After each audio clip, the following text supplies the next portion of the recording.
So very good evening everyone, this is me Dikshit Tera અને સ્વાગત કરું છું તમારું બધાનું અનએકેડમીના માઇન્ડ વેલ પ્લેટફોર્મ પર. સો ધીસ ઇઝ અનએકેડમી, જ્યાં હું અને તમે રોજ નવું શીખવા જઈ રહ્યા છીએ, રોજ નવું શીખીએ છીએ.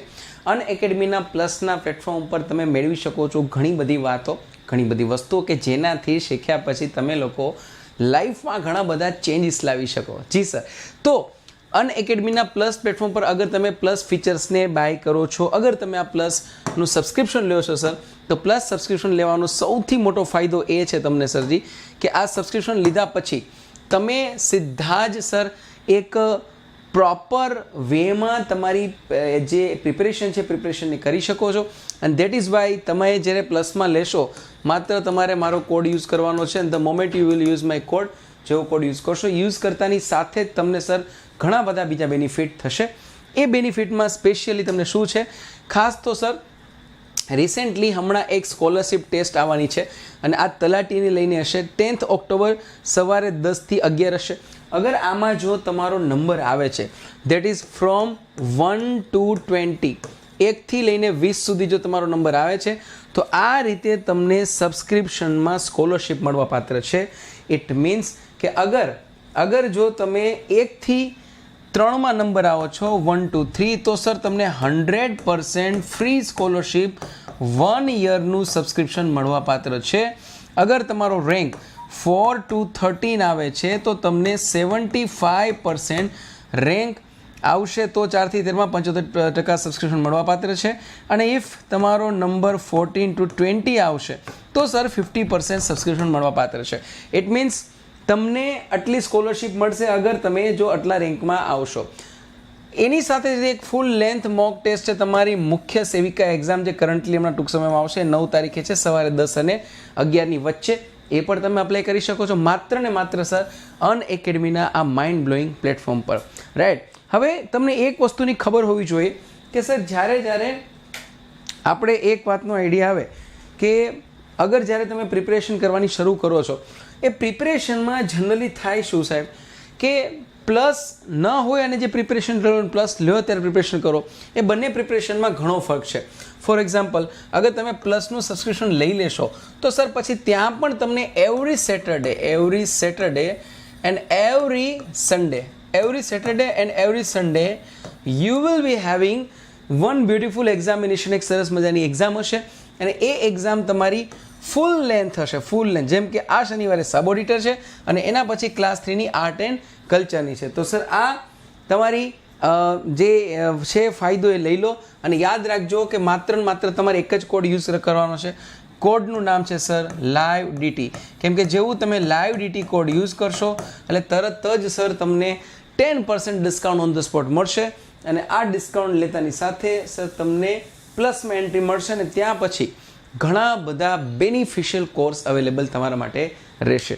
ઓકે સર, ચલો આજે બેઝિકલી મારે તમને શું ભણાવવું છે, શું ભણાવવા જઈ રહ્યો છું, ધ્યાનથી સમજજો. એકચ્યુઅલમાં today we are going to learn Wardha scheme.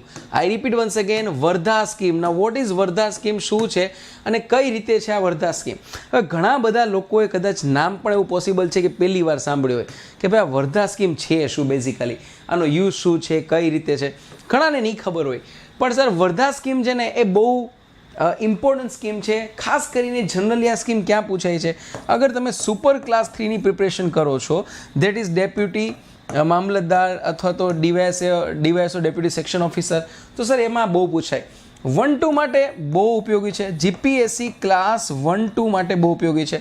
અને રિસેન્ટલી હું આ ભણાવવા જઈ રહ્યો છું એનું પાછળનું કારણ શું છે સર? એનું પાછળનું કારણ એટલું છે કે આજકાલ તમને ખબર હશે કે ભારતમાં એક વાતની બહુ ચર્ચા થઈ રહી છે અને એ ચર્ચા તમે પણ ઘણી કરી હશે. તમને એમ થશો કે એક તો અત્યારે શુદ્ધ ગુજરાતી ભાષામાં કહીને કે ટકટાણા વગરની વર્ધા સ્કીમ ક્યાંથી આવી છે સાહેબ? ટકટાણું નથી, આનો સમય છે, આ સ્કીમનો પાક્કો સમય છે, આ કરવી જોઈએ. એટલા માટે બિકોઝ વર્ધા સ્કીમ છે એ બેઝિકલી રિલેટેડ છે અત્યારની રિસેન્ટલી એક ગવર્મેન્ટ ઓફ ઇન્ડિયા દ્વારા ડિક્લેર થયેલી એક સ્કીમ. તો રિસેન્ટલી તમને ખબર હોય તો જસ્ટ ગયા વર્ષે જ 2020માં જ મોદી સરકારે એક સરસ મજાની સ્કીમ ડિક્લેર કરી જેને કહેવાય છે એજ્યુકેશનલ પોલિસી. તો નવી શિક્ષણ નીતિ જાહેર કરી. એ નવી શિક્ષણ નીતિને આધારિત છે વર્ધા સ્કીમ. હવે હું એમ કહું કે sir government of India declare કરી રિસેન્ટલી વર્ધા એજ્યુકેશન પોલિસી અને વર્ધા સ્કીમને શું લાગે વળગે, બહુ બધું છે. ફોર એક્ઝામ્પલ, અગર તમે ધ્યાનથી જુઓ તો ગવર્મેન્ટ જે રિસેન્ટલી નવી પોલિસી લાવ્યા છે એ પોલિસી અને વર્ધા સ્કીમની જે એ વખતની પોલિસી બે સેમ છે. તો હવે તમને કદાચ ખબર પડી ગઈ હશે કે why am I talking about Wardha scheme, because Wardha scheme basically scheme for education માટે હતી. અને સમય જો સર કયા સમયમાં આવી હતી સર? 1937. એનો મતલબ એમ કે સર 1937માં સ્કીમ આવી હતી. અને 37માં સ્કીમ, હવે 37માં તો આપણે આઝાદ બી નહોતા થયા, બિકોઝ હજુ ત્યારે તો આપણું ઇન્ડિયન નેશનલ કોંગ્રેસ મજબૂત હતું પણ આઝાદી નથી. અને 1937ના 2 વર્ષ પહેલાં એક્ઝેક્ટલી 1935નો આપણે કાયદો મળ્યો હતો, the government of India act. અને એક્ઝેક્ટલી આ જ વર્ષે 1937માં શું થયા હતા સર? ઇલેક્શન થયા હતા આખા ભારતમાં. અને એ ઇલેક્શન અંતર્ગત કોંગ્રેસ મુસ્લિમ લીગ બે ઉભરીને બહુ મોટી પોલિટિકલ પાર્ટી બની હતી. એ સમયે સર ઇન્ડિયન નેશનલ કોંગ્રેસે પર્સનલી પોતાના કોંગ્રેસના અધિવેશનમાં આવા ડિસાઇડ કરી કે ભાઈ આપણે હવે એક તો વસ્તુ પાકી છે કે ડે બાય ડે ગ્રેજ્યુઅલી આપણે કોની નજીક જઈ રહ્યા છીએ? ફ્રીડમ. આ ફોર શ્યોર છે. અને ફ્રીડમની નજીક જઈ રહ્યા હોય ત્યારે સ્વાભાવિક છે કે આપણે હવે નેક્સ્ટ આગળના સમયમાં ભારતની ઇકોનોમી ઉપર ડિસ્કશન કરવી જોઈએ કે sir what is Indian economy. અને ઇન્ડિયન ઇકોનોમીની સાથે સાથે આપણે એ પણ ડિસ્કસ કરવું જોઈએ કે sir what will be the education of youth for youth of India for India. આ બધું કેવું હશે સર એ પણ ડિસ્કશન કરવી જોઈએ. સો વર્ધા સ્કીમ બેઝિકલી ડિપેન્ડ્સ કે ભાઈ આફ્ટર ફ્રીડમ ઇકોનોમીને મજબૂત કરવી હોય તો સર એજ્યુકેશન મજબૂત કરવું પડે. અને એજ્યુકેશન મજબૂત કરવું હોય તો એજ્યુકેશનમાં ડિસાઇડ કરવું પડે કે કેવું એજ્યુકેશન આપીશું. So are we going to take modern education? આપણે મોડર્ન એજ્યુકેશન લેવા જઈ રહ્યા છીએ. કયું મોડર્ન એજ્યુકેશન? જે એજ્યુકેશન આપણે આપ્યું હતું ઈસ્ટ ઇન્ડિયા કંપની દ્વારા, લોર્ડ મેકોલે દ્વારા. અને એ એજ્યુકેશન પોલિસી ઉપર આપણે બધા ભણ્યા હતા.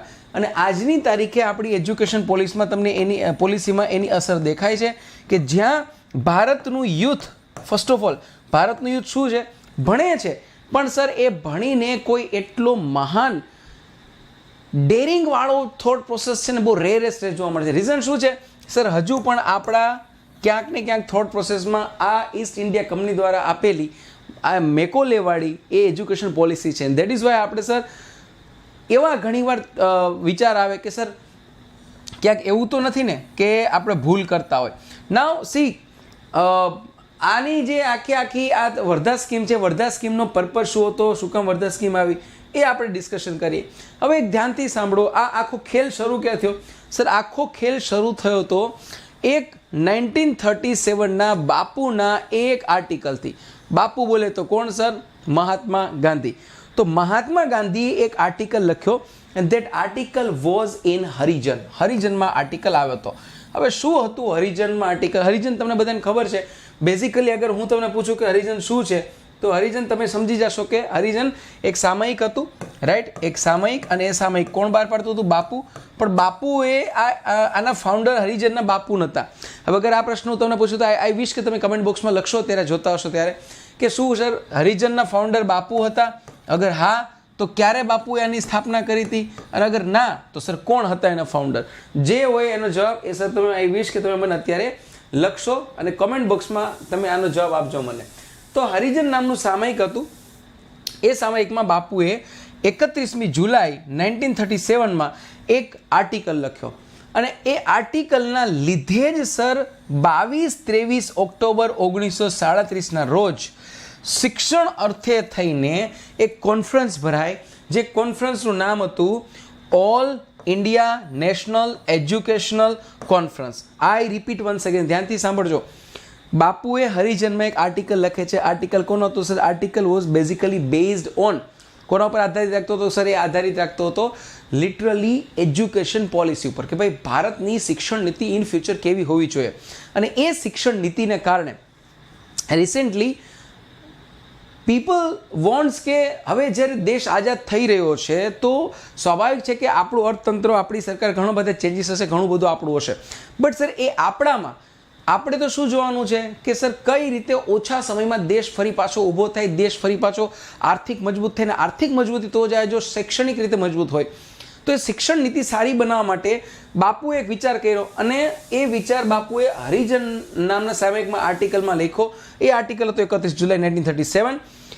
થોડાક જ 2 જ મહિના બાદ, બરાબર 2 જ મહિના બાદ તરત જ ઓક્ટોબરમાં 22 અને 23 એટલે બાપુનો જન્મદિવસનો જે દિવસ હતો એ જ દિવસે 1937માં બાપુએ રિસેન્ટલી આ કામ કર્યું અને સર એક સમિતિ બનાવી. સમિતિનું નામ શું હતું સર?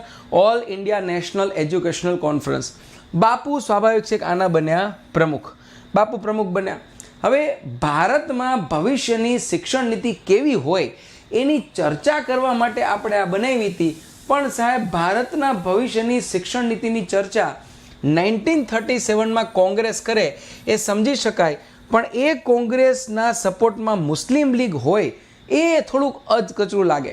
તો એઝ યુઝ્યુઅલ જે આપણે એઝ એક્સપેક્ટેડ જેવી અપેક્ષા હતી, મુસ્લિમ લીગનો આ વાતનો શું થયો? સખત વિરોધ.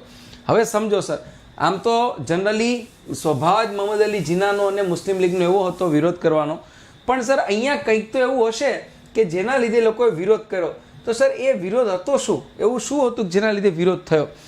તો એ વિરોધનું એક પ્રોપર કારણ હતું અને કારણના લઈને વિરોધ થયો. હવે એ વિરોધ અગર ધ્યાનથી સમજીએ તો આપણે મજા આવશે. સર વિરોધ એવો હતો કે બાપુની ભલામણો એવી હતી કે ભલામણોને લીધે કોઈ પણ લોકો વિરોધ કરે, સ્પેશિયલી ખાસ લઈને એવા લોકો જે લોકો એવી અપેક્ષા રાખતા હતા કે આઝાદ ભારતમાં અમને વધુ આ મળે. હવે ઓનેસ્ટલી કહું તો 1947માં જ્યારે આઝાદી આપણે મળી એ પહેલાંના જે શરૂઆતના દશક વર્ષ હતા, ધેટ ઇઝ 1937 ટુ 1947. અગર દિનકર જોશીની તમે બુક વાંચો અડધી રાતની આઝાદીએ, અગર તમે એના સિવાયના કોઈ પણ જે મોટા મોટા વિદ્વાનો છે, લેખકો છે, જેને આઝાદી અને અંગ્રેજોની એ સમયની વાતો પર ઘણા બધા પુસ્તકો લખ્યા છે, અગર ધ્યાનથી વાંચો ને તો સર એક વાત બધામાં કોમન મળે. ભારતનો એક પણ સામાન્ય પ્રજા, ચાહે હિન્દુ હોય કે મુસ્લિમ હોય, સર કોઈને એવું કલ્પના નથી કે સર અમારા હિન્દુ માટે આ બને કે મુસ્લિમ માટે આ બને. So it was never ever. ત્યારે પણ નહીં ને આજે પણ નહીં. આજે પણ સામાન્ય પ્રજા જે છે, તમારા જેવા local public, sir they don't want કે સર આ હિન્દુ માટે બને ના મુસ્લિમ માટે, બિકોઝ એટલા વ્યસ્ત છે પોતાની રોજિંદી લાઈફમાં, એને ખબર જ નથી હિન્દુ મુસ્લિમનું શું વાળા છે, શું જાતિ છે. But sir there are some people, થોડાક લોકો એવા છે જે લોકો એકચ્યુઅલમાં એવું ઈચ્છે છે, તે વોન્ટ કે સર આવું થાય, કારણ કે સર એ લોકોને પાવર જોઈએ છે. તો Mohammad Ali Jinnah was one of them. એમાંનો એક હતો કે જેણે સર નક્કી કર્યું હતું કે અગર મારે જો કાલ સવારે પાવરમાં બેસવું હોય, મારે પાવરમાં બેસવું હોય, એ પાવર ચાહે મને ઇન્ડિયામાં મળે, આઈધર એ પાવર મને ક્યાં મળશે? India, or I have to create Pakistan. બે જ ઓપ્શન હતા એની પાસે. તો આ બે સિચ્યુએશનમાં મોહમ્મદ અલી જીનાને ખબર હતી કે જો હું આ વસ્તુ મારે જોઈતી હોય તો સર મારે ડિવાઇડ એન્ડ રૂલ અંગ્રેજોની જેમ રમવું પડશે. તો સર વર્ધા સ્કીમ 1937 જ્યારે અંગ્રેજો સમક્ષ આ બધી ચાલતું હતું ને એ વખતે ભારતની કોંગ્રેસે વર્ધા સ્કીમ ઉપર ફોકસ કર્યું.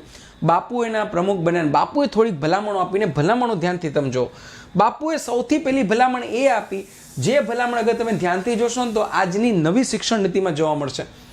7 વર્ષ સુધી મફત ભણતર છે, આજે પણ છે, હું તો કહું છું એનાથી વધારે છે આજે. તો 7 વર્ષ સુધી પહેલાં તો મફત ભણતર હોવું જોઈએ. બીજું, શિક્ષણ માતૃભાષામાં જ હોવું જોઈએ.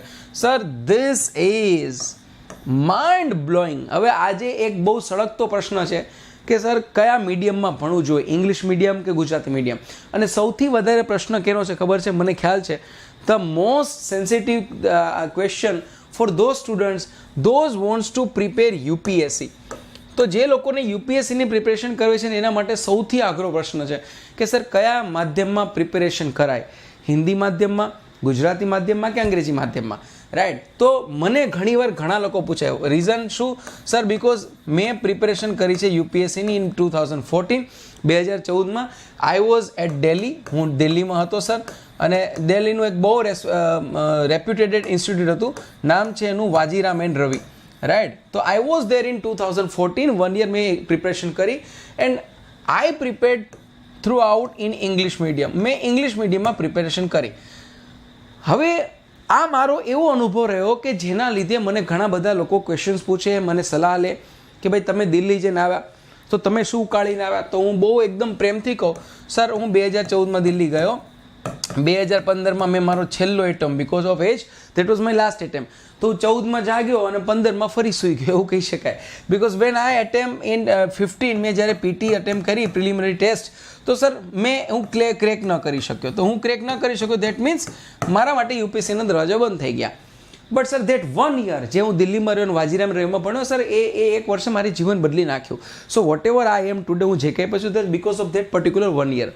હવે સર આ અનુભવથી મને શું શીખવા મળ્યું? તો સો દેટ 12 મંથ, આ હું એક વર્ષ, not exactly 12 month but 11 month and something, થોડા ઘણા દિવસો, તો એક્ઝેક્ટ એક વર્ષ દિલ્હીમાં રહ્યો. આઈ લર્ન અ લોટ, ઘણું બધું શીખ્યો. અને એ શીખીને હું હંમેશા છોકરાઓને કહું કે તમારે મને કોઈ પૂછે કે શું કરવાનું છે, તો હું ઉલટું કહીશ, નહીં સર એવું ન પૂછો શું કરવાનું છે, મને તમે એમ પૂછો કે એવી કઈ વસ્તુ છે શું ના કરું એ પૂછો, શું ના કરું આ પૂછો મને. બિકોઝ હું દિલ્હી એક વર્ષે ને એ જાણ્યો કે શું ના કરું. હવે જો આ વર્ધા સ્કીમમાં ગાંધીજી ત્યારે એમ કહે છે કે માતૃભાષામાં શિક્ષણ આપો, ગીજુભાઈ બધેકા કહેતા હતા, એના સિવાયના કેટલા બધા ભારતના, ગુજરાતના, કોઈ પણ રાજ્યના હોય, દરેક શિક્ષણ શાસ્ત્રી હોય સર એનો એક આગ્રહ હોય કે ભાઈ શરૂઆતનું પ્રાઇમરી શિક્ષણ માતૃભાષામાં આપવું જોઈએ. સર એનું રીઝન શું છે સમજો ધ્યાનથી. મારો અનુભવ તમને કહું, આજે મને છોકરા ઘણા કે સર યુપીએસસીની પ્રિપેરેશન કરી કેમાં કરે, બિકોઝ રિઝલ્ટ જે આવે છે સર એમાં ઓલમોસ્ટ મોટા ભાગના જે પાસ આઉટ હોય છે સર એ બધા કયા મીડિયમના હોય છે? ઇંગ્લિશ મીડિયમના હોય છે. વાત એકદમ સાચી છે, મોટા ભાગના ઇંગ્લિશ મીડિયમના હોય છે. પણ સર તમે કોઈ એક વાત ચેક નથી કરતા, અને એ ચેક છે શું છે? બેકગ્રાઉન્ડ. ના વોટ ઇઝ બેકગ્રાઉન્ડ? બેકગ્રાઉન્ડ શું છે? બેકગ્રાઉન્ડ મીન્સ સર તમારું સ્કૂલિંગ કેમાં થયું છે, રાઈટ? આ બહુ જરૂરી છે આ વસ્તુ. તમારું સ્કૂલિંગ કેમાં થયું છે સર? ઇટ્સ મેટર અ લોટ. હવે માની લો કે તમારું સ્કૂલિંગ થયું છે શુદ્ધ ગુજરાતી માધ્યમની શાળામાં, શુદ્ધ ગુજરાતી વાતાવરણમાં, તો તમારા ઘરમાં ગુજરાતી બોલાય છે, તમારા ઘરે અને ઘરની આજુબાજુના વાતાવરણમાં ગુજરાતી છે, તમારા મિત્રો ગુજરાતી છે, તમારી સ્કૂલ ગુજરાતી છે, અને તમે ભણ્યા ધોરણ 1થી લઈને 12 સુધી ગુજરાતી માધ્યમમાં, and then you choose to go in English medium. તમે નક્કી કર્યું કે હું ઇંગ્લિશ મીડિયમમાં પ્રિપરેશન કરીશ, and you went Delhi and you start preparing in English medium. તો સર ઇનિશિયલ લેવલમાં જ, શરૂઆતમાં જ સર તમને ધરખમ સંઘર્ષ ફીલ થશે, ધરખમ એટલો સંઘર્ષ થશે સર, અને એવા ફસાઈ જશો તમે કે સર તમે પાછા નહીં આવી શકો ને ટકી નહીં રહી શકો. So what I felt on those days, મેં એ દિવસોમાં શું ફીલ કર્યું સર એ તમને કહું. સો ઇનિશિયલ લેવલમાં સર આઈ ફેલ્ટ કે જ્યારે હું દિલ્હી ગયો તો સર શરૂઆતના 3 મહિના, તો 3 મહિના હું એટલો સંઘર્ષ ફીલ કરતો હતો, બિકોઝ ઇંગ્લિશ સમજાય નહીં, ગુજરાતીમાં કંઈ મળે નહીં, અને હિન્દીમાં મન માને નહીં. આ મારી સ્થિતિ હતી, અને 3 મહિના મને ઇંગ્લિશ લેંગ્વેજ સાથે ફેમિલિયર થતા થયા. સો after 3 months I was literally familiar and I was enough able to understand each and every words of my faculties, those who are over there in Vajiram and Ravi. So એટલું હું capable થઈ ગયો. But sir that was not enough for me. અગર મારે યુપીએસસીની examination crack કરવી છે, સો હું ત્યાં ઇંગ્લિશ સમજવા કે નહોતો ગયો, હું તો મારે જે વસ્તુ કન્ટેન્ટ ડિલિવરી થાય છે સર એ મને કોન્સેપ્ટ ક્લિયર થવા જોઈએ. અને કોઈ પણ શિક્ષણ માટે ઇમ્પોર્ટન્સ છે એ કોન્ટેન્ટ કે ક્વોલિટી કરતાં બી પહેલું છે માધ્યમ. આજે હું બોલી રહ્યો છું ગુજરાતીમાં, તમે મને સાંભળો છો, but if you are not able to understand Gujarati language, તો ચાહે હું ગમે તેટલું તમને ઇમ્પોર્ટન્ટ આપું સર તમારા માટે કામનું જ નથી સર, કોઈ જાતનું કામનું નથી. તો સર અહીંથી સવાલ શું છે? સવાલ એ છે કે પહેલું મહત્ત્વનું કામ શું છે સર? અગર તમે પ્રિપરેશન કરો છો, it's my humble request sir, always prefer Gujarati medium. હવે આ વસ્તુ અવેલેબલ નથી ક્યાં? ઇન યુપીએસસી, બિકોઝ યુપીએસસીમાં તો બેમાં જ પ્રિપરેશન થાય, either you have to prepare in Hindi or English. તો સર તમે શું કરી શકાય? Sir I strongly recommend, if possible, અગર તમારું ઇંગ્લિશ સાથે કોઈ ઘરોબો નાતો નથી, તો sir go for Hindi medium in initial base. હિન્દી મીડિયમનું કરશો સર, તો હિન્દીમાંથી ગુજરાતી ટ્રાન્સલેટ કરવું ઇઝી રહેશે. એનું રીઝન છે સર, રીઝન શું છે? બિકોઝ જે દિવસે તમે આ પ્રિપેરેશન કરશો, તો સર તમને એટલીસ્ટ સમજાશે કે તમે શું પ્રિપેરેશન કરી રહ્યા છો. સર ઇંગ્લિશમાં તો લોચો એ થશે કે તમને ટ્રાન્સલેટ કરવામાં જ તમારું આખું વર્ષ હોઈ જશે. કન્ટેન્ટ બીજા નંબરની વાત છે કે સારું કન્ટેન્ટ ઇંગ્લિશમાં જ મળે, હિન્દીમાં ન મળે. સર એ સમય ગયો. હિન્દીમાં માઇન્ડ બ્લોઈંગ કન્ટેન્ટ મળે છે, અરે ઇવન ઇન ગુજરાતી બેસ્ટ મળે છે. તો ધીરે ધીરે તમારે ખાલી, અને વાત તો કેટલી છે, ક્રેક કરવાની, તમારે પ્રિપરેશન કરવાની છે. તમે સર મેન્સ એક્ઝામિનેશન પ્રિલિમ્સ જ ખાલી આમાં આપવાની છે. મેન્સ પણ ગુજરાતીમાં આપી શકાય, ઇન્ટરવ્યૂ પણ ગુજરાતીમાં આપી શકે સર, આ બધું તમે આપી શકો. નાવ અહીંયા સુધીમાં મારો અનુભવ તમને કહું તો ફેર શું પડે સર, માધ્યમનો ફેર શું પડે સર? માધ્યમનો ફેર એ પડે, અગર તમે તમારા મીડિયમમાં તમારી માતૃભાષા લો તો સર તમે સૌથી વધારે કોન્ફિડન્ટ હંમેશા તમારી માતૃભાષામાં હોય. શીખવાની સૌથી વધુ સ્પીડ કોઈ માણસની માતૃભાષામાં હોય. સો તમે એક જ ભાષા નક્કી કરવાની શીખવા માટે. જીવનમાં જ્યારે ક્યારેક નવું શીખવું હોય, વાંચવું હોય, જોવું હોય, સમજવું હોય, આનંદ કરવો હોય, મતલબ તમારે કંઈક તમારામાં ચેન્જ લાવવું હોય ને, તો ઓલવેઝ રિમેમ્બર વન થિંગ, જે ભાષામાં તમને સ્વપ્નો આવે, શું આવે? સ્વપ્નાઓ. જે ભાષામાં તમને ગુસ્સો આવે, રાઈટ, અને જે ભાષામાં તમે પ્રેમની લાગણી આવે સર, વ્યક્ત કરવાની ઈચ્છા થાય પ્રેમ, સર આ તમારી શીખવાની ભાષા. યાદ રાખજો. અને આ સાયન્ટિફિક ટ્રુથ છે, સાયકોલોજીકલ ટ્રુથ છે. ઇટ્સ નોટ લાઈક કે ખાલી એમના મેં બોલી દીધું. સર જે ભાષામાં સ્વપ્ન આવે, જે ભાષામાં ગુસ્સો આવે, જે ભાષામાં પ્રેમ વ્યક્ત કરવાની ઈચ્છા થાય, સર એ તમારી શીખવાની ભાષા. હવે આ ભાષા તમારી કઈ છે એ તમારાથી વિશેષ કોઈ ન જાણી શકે. ખબર પડી જ જાય. તમને ચાલ્યા જતા હોય અને ઠેસ લાગે, અને ઠેસ લાગતાની સાથે મોઢામાંથી જે શબ્દ નીકળી જાય ને, એ તમારી ભાષા. તમે ચાલે જતા ને પાછળથી કોઈક જોરથી ટાપલી મારે, જોરથી, અને જે ભાષામાં ગુસ્સો આવે ને, એ તમારી શીખવાની ભાષા. અને કોઈ ઓપોઝિટ સેક્સને જોઈને, ચાહે ગર્લ છો બોય, બોય છો ગર્લને જોઈને જે અંદરની લાગણી જન્મે, જે અંદર વિચારો શરૂ થઈ જાય, એ તમારી શીખવાની ભાષા.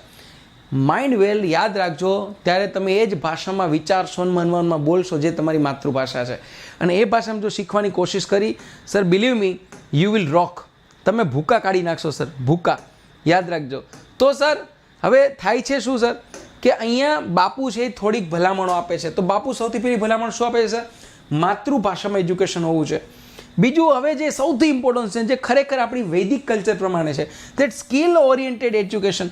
તુરંત વળતર મળે સર, આ બહુ મહત્વનું છે સર. અર્લિયર આપણી જે વૈદિક સંસ્કૃતિ, એમાં શું હતું કે માની લો તમે ગુરુકુળમાં ભણવા ગયા, તો સર ગુરુકુળમાં ભણવા જાઓ તો ભણવા જાવ એટલે ત્યારે સર એવું ન હોય કે સર આપણી જેમ આજની જેમ કે આર્ટ્સમાં ઘૂસો તો આર્ટ્સ નીકળે ત્યાં સુધી આર્ટ્સ, કોમર્સમાં ઘૂસો તો કોમર્સ નીકળે ત્યાં સુધી કોમર્સ, સાયન્સમાં ઘૂસો તો સાયન્સ સિવાય વાત નહીં સર.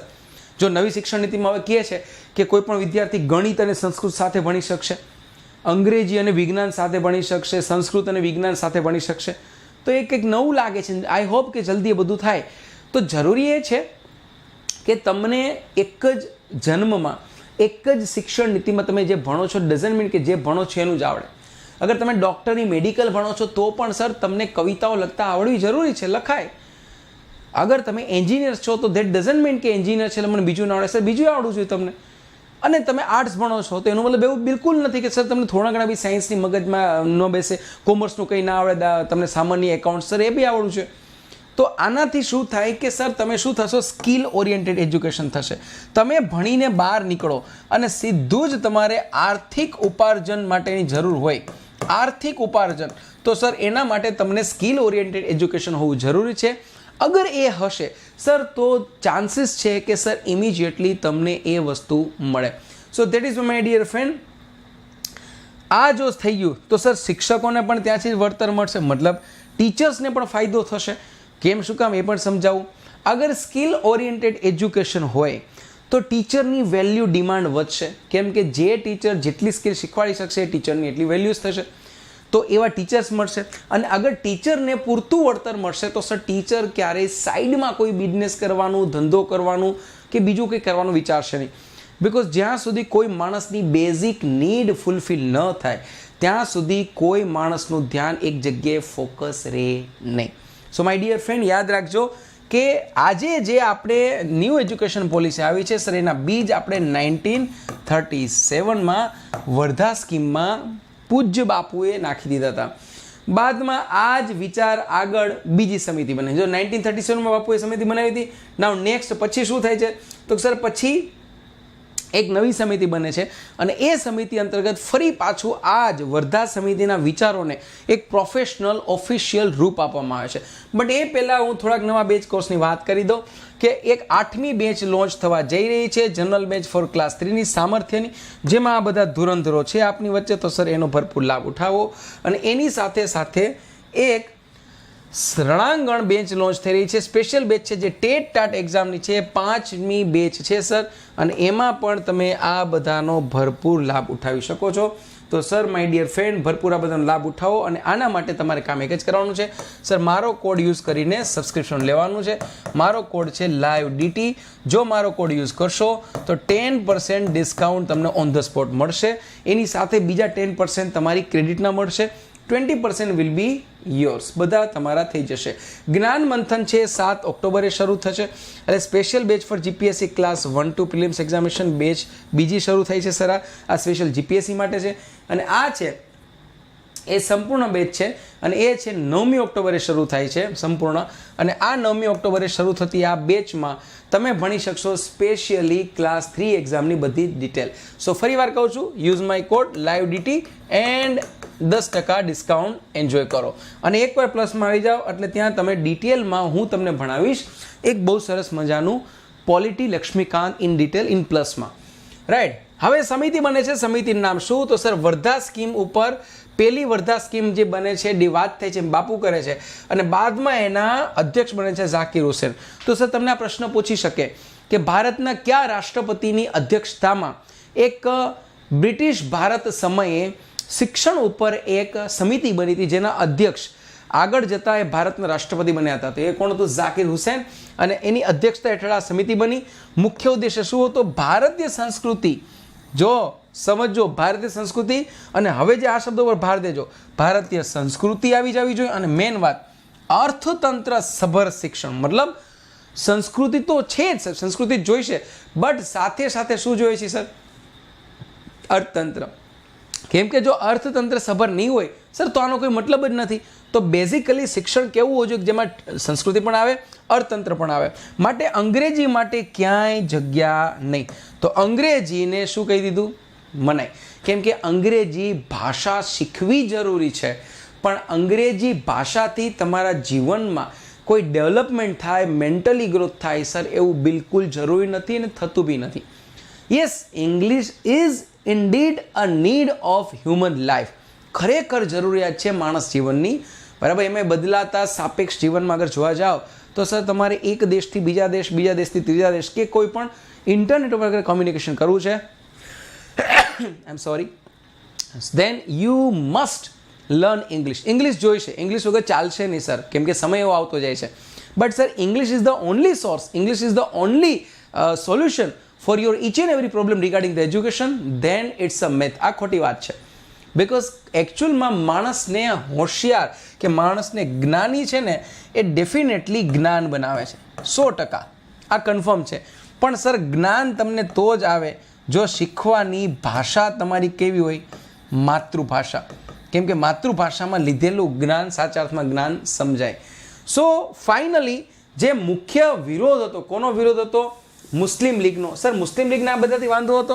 ના સાહેબ, મુસ્લિમ લીગને આ બધાથી વાંધો નહોતો, પણ મુસ્લિમ લીગને એક વાતથી વાંધો હતો, અને એ વાત હતી આ કે સર ધાર્મિક શિક્ષણની શિક્ષણ નીતિમાં શું પેઢી સ્પષ્ટ મનાય કે કંઈ પણ થઈ જાય, કોઈ પણ પ્રકારનું રિલિજિયસ એજ્યુકેશન હશે નહીં. એનો મતલબ એમ કે તમે ચાહે હિન્દુ છો, તમે ચાહે મુસ્લિમ છો, sir never ever try to learn or teach anybody religious education. That means મુસ્લિમોની ઈચ્છા ઉપર પાણી ફરી વળ્યું. બિકોઝ વોટ મુસ્લિમ વોન્ટ્સ કે અમે ધાર્મિક શિક્ષણ આપવા માગીએ છીએ, અમે આ કરીએ છીએ, ફલાણું તે.